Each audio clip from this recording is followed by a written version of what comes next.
Assistant professor हूँ Indian institute of health education and research, जो कि पैरामेडिकल कॉलेज है, वहाँ मैं असिस्टेंट प्रोफेसर हूँ डिपार्टमेंट ऑफ फिजियोथेरेपी में। Master in physiotherapy and orthopaedics से मेरा स्पेशलाइजेशन है। और अभी पिछले कुछ वर्षों से हम यहाँ फिजियोथेरेपी सेंटर रिहैब सेंटर चला रहे हैं। इसके अंदर हम लोग बहुत तरह के ऑर्थोपेडिक केसेस जैसे लाइक घुटने का दर्द, कंधे का दर्द, गर्दन की दर्द, कमर की दर्द, ऐसे समस्याओं को हम लोग यहाँ पे फिजियोथेरेपी के माध्यम से इलाज करते हैं और संभवतः प्रयास करते हैं कि मरीज अपने डेली लाइफ के एक्टिविटी में वापस आ सके पहले की तरह।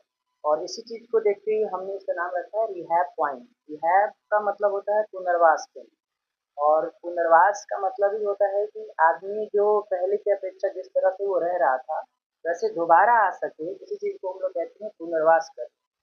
तो हमारे यहाँ आपको ऑर्थोपेडिक केसेस, न्यूरोलॉजिकल केसेस और स्पोर्ट्स से रिलेटेड बहुत सारी प्रॉब्लम होती है, और साथ में बच्चों से रिलेटेड पेडियाट्रिक प्रॉब्लम होती है, उस सब को भी हम लोग संभवतः मैनेज करते हैं और मैनेजमेंट उसका करते हैं। तो जिस तरीके से बात आ रही है स्पोर्ट्स और बच्चों की बात, जी, तो घरों की बात तो समझिए जैसे जैसे मैं स्कूल देखा है तो उसमें जैसे विधायक का काम और काम हो जाता है, ये बच्चों की बात आ जाती है और स्पोर्ट्स की बात आ जाती है। स्पोर्ट्स की बात जो है स्पोर्ट्स की मिली, क्या कुछ खास रहेगा था इसमें, क्या कुछ संदेश देंगे कि क्या क्या कुछ आता है इसका? देखिए स्पोर्ट्स फिजियोथेरेपी की मैं बात करूँ तो अभी फिजियोथेरेपी में मतलब इससे एक अलग तरह का ब्रांच कर दिया गया है, sports physiotherapy, master in sports physiotherapy. Sports एक ब्रॉड टर्म है और स्पोर्ट्स में बहुत तरह की मसल्स की इंजरी, बहुत तरह की लिगामेंट की इंजरी, सडन जर्क की इंजरी, बहुत सारी इंजरी है। तो स्पोर्ट्स को दो कैटेगरी में हम लोग बांटते हैं। एक हम लोग प्री गेम एवोल्यूशन करते हैं और एक हम लोग पोस्ट गेम एवोल्यूशन करते हैं। मतलब खेल से पहले ड्यूरिंग प्रैक्टिस आपको बहुत सारी संभावनाएं हैं। अगर आप सही तरीके से आप मुड़ते नहीं हैं, सही तरह से टर्न नहीं होते हैं, तो बहुत तरह के लिगामेंट आपके टूट सकते हैं, बहुत तरह के मसल्स इंजरी हो सकती है, और शायद संभवतः आप गेम में बहुत अच्छा परफॉर्मेंस नहीं कर पाइएगा, आपको लो बैक पेन हो सकते हैं। तो बिफोर गेम हमारा काम होता है कि हर एक पार्टिकुलर गेम के अकॉर्डिंग हम लोग मसल्स को स्ट्रेंथ बढ़ाते हैं। उनके अगर मान लो कोई फुटबॉल प्लेयर है तो उनके हम लोग नी को, उनके बैक को और उनके सडन, उनके हिप को, इन सब का पावर हम लोग बढ़ाते हैं ताकि गेम के दौरान किसी भी तरह की कोई समस्याएं नहीं आए। और आफ्टर गेम अगर कुछ इंजरी हुई है तो नेक्स्ट गेम से पहले हम लोग उसको क्योर करते हैं, प्रॉपर उसका हम लोग मैनेज करते हैं, आइसिंग वगैरह करते हैं, उसको हम लोग ब्लड सर्कुलेशन बढ़ाते हैं, और ताकि बंदा फिट रह सके। ये गेम में फिट रहना बहुत ज़रूरी मैटर करता है, और पूरी गेम के दौरान वो परफॉर्मेंस उसका काफ़ी बढ़िया रहे। माइनर कहीं भी इंजरी होगी तो उसकी वजह से शायद वो गेम नहीं खेल पाएगा। अभी कुछ दिन पहले आपने देखा होगा, अभी T20 वर्ल्ड कप चल रहा था जिसमें मैक्सवेल ने बहुत सारा रन बनाया, और वो पहले पहले ही ओवर में वो इंजर्ड हो चुका था बॉल से चोट लगने की वजह से। बट थाई का पेन वो इतना ज़्यादा था कि वो बंदा आगे नहीं खेल पाता। बट कुछ समय के ब्रेक हुआ और फिजियोथेरेपी दी गई ऑन ग्राउंड, और ऑन ग्राउंड फिजियोथेरेपी का फायदा ये हुआ कि पूरी मैच में वो बंदा खड़ा रहा। उसने बताया आफ्टर मैच, उसने बताया कि फिजियोथेरेपी की वजह से हम शायद ये पूरी की पूरी मैच खेल पाए और हम 200 रन बना पाए। और तो फिजियोथेरेपी का महत्व तो काफ़ी है, हर एक गेम में है।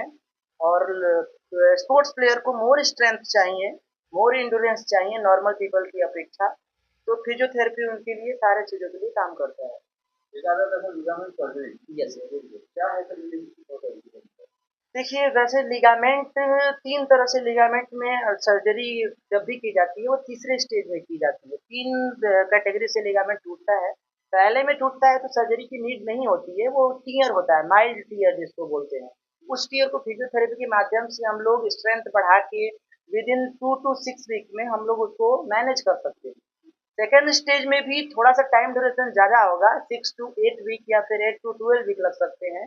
लेकिन थर्ड में जब पेशेंट को सर्जरी की नीड पड़ती है उसमें कंप्लीट टीयर रहता है।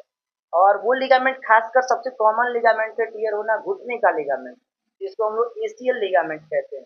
सबसे कॉमन इंजरी, सबसे कॉमन जो टूटता है वो घुटने की लिगामेंट ही टूटती है, और उसमें सर्जरी की नीड पड़ जाती है जब वो थर्ड स्टेज में, मतलब बहुत ही ज़्यादा वो टीयर हो जाता है, मतलब एक एक पॉइंट से ज़्यादा वो इलोंगेट हो जाता है।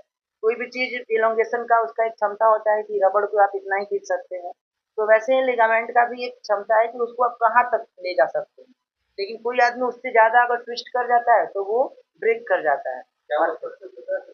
हाँ, लिगामेंट सर्जरी सक्सेस होगी। आप फर्स्ट डे से ही थोड़ा-सा मोबिलिटी, स्ट्रेंथ और फिजियोथेरेपी, मतलब surgery after surgery, post operative surgery, आप फिजियोथेरेपी की सहायता से धीरे-धीरे आप नॉर्मल में आ सकते हैं। वापस आप सक्सेस हो सकते हैं। सर घुटनों का जो दर्द है वो ज़्यादा कारण बन के आता है उम्र वाले लोगों को और बड़े लोगों को। जैसे घर में रहते वक्त तो क्या कारण हो सकता है? कहीं न कहीं सुने हैं कि खड़े-खड़े पानी पीना और घुटनों में दर्द हो जाता है। और देखिए, क्या वजह हो सकता है? ऐसा तो है, खड़े-खड़े पानी पीना ये बात है, ये हार्मोनल चेंजेज़ है। ऐज के साथ आजकल बहुत सारे खाने-पीने लोग उसका विशेष ध्यान नहीं रख रहे हैं और बहुत तरह से जंक फूड, फास्ट फूड उन सब चीज़ों पे डिपेंड रह रहे हैं। पहली बात तो ये है, दूसरी बात है कि ऐज रिलेटेड चेंजेज़। आपको हर उम्र के अनुसार आप खाना-पीना का ख़्याल रखिए, तो शायद इस प्रॉब्लम से आप बच सकते हैं। ऐसा माना जाता है कि 35 के बाद ऑलरेडी आपका शरीर थोड़ा-सा वृद्ध अवस्था की तरफ जाने लगता है। आपकी हड्डियाँ, आपके मसल्स सब थोड़ा बहुत कमज़ोर होने लगते हैं। अब उस एज में आपको भाग-दौड़ भी थोड़ा-सा कम करना होगा और उस एज में सीढ़ी चढ़ना, ऐसा कुछ समस्या हो या फिर तैलीय चीज़ों को खाना, वो सब आपको थोड़ा कम करना होगा।